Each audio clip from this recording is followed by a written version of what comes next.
निगम से जुड़े हुए हैं और आज कैंसर दिवस के रूप में हमारे भाई साहब बेगूसराय में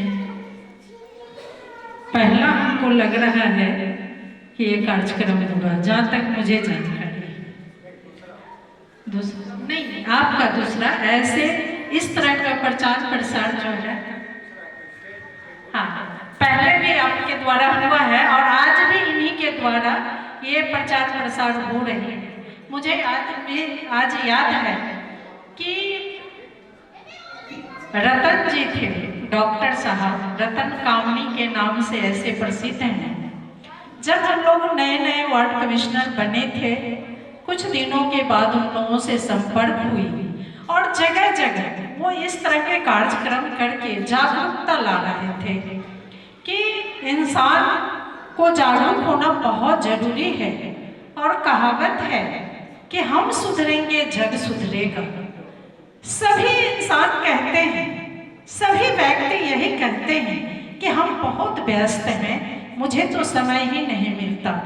चाहे वो कोई रोजगार करे या कोई बिजनेसमैन है या कोई जॉब में है या हम नारी शक्ति अपने घर में ही क्यों नहीं है, एक ही स्वर निकलता है कि हम बहुत व्यस्त हैं, मेरे पास तो समय ही नहीं है। लेकिन मैं सभी नारी शक्ति से और अपने भाई बंधु से भी कहते हैं कि नहीं, समय निकालने से निकलता है।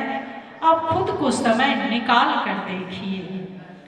जैसे छोटा सा उदाहरण मैं अपनी बहनों के लिए देना चाहूँगी कि हम बहुत व्यस्त हैं अपने काम में, क्योंकि छोटे छोटे बच्चे हमारे रहते हैं, घर में अभिभावक है, अपना काम स्वयं को देखना है, सारे घर का दायित्व मेरे ऊपर रहता है।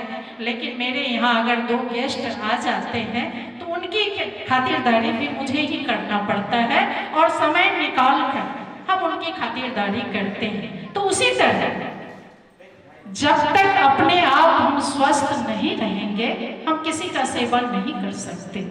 और कैंसर एक ऐसा रोग है, बहुत नज़दीकी से मुझे भी देखने का मौका मिला है।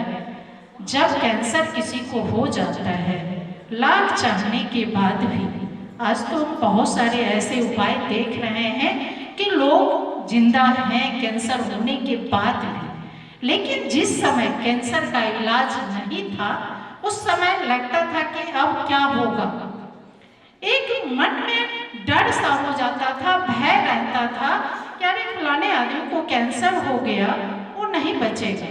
लेकिन मैं इतने नज़दीकी से, मेरा 5 भाई है और मैं अकेली बहन हूँ, बहुत लाड़ प्यार से पली थी।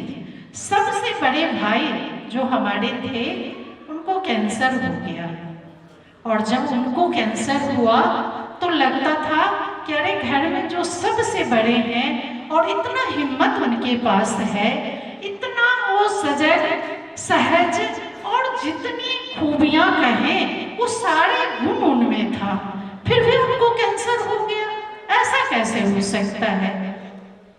बचपन से हम सभी भाई बहन शाम को और सवेरे इकट्ठा होकर बातचीत करते थे।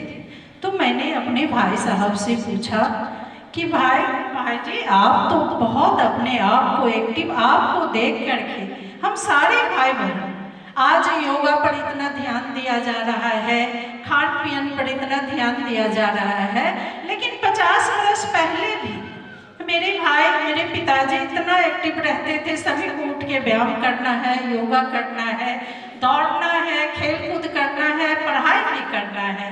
वैसे व्यक्ति को जब कैंसर हुआ तो सारा घर एकदम शांत सा हो गया।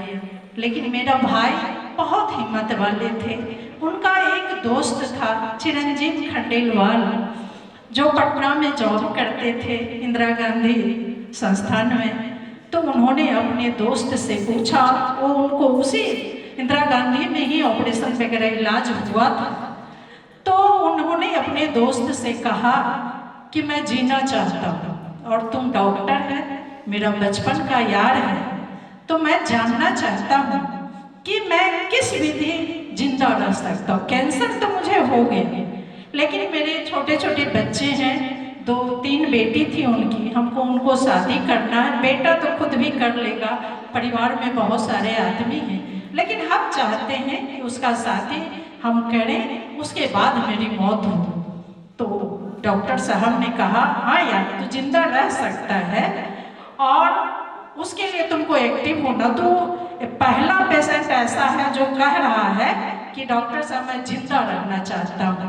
आजकल तो लोग नाम सुन के ही आधा मुर्दा हो जाते हैं।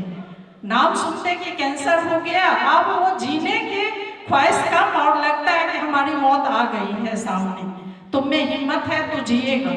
तो जिस तरह डॉक्टर ने बताया उस अनुसार वो चलते गए और उस समय हमको लगता है 17-18 साल तक वो जिंदा रहे, अपनी बेटी का शादी भी वो किए और उस अनुसार चलते थे।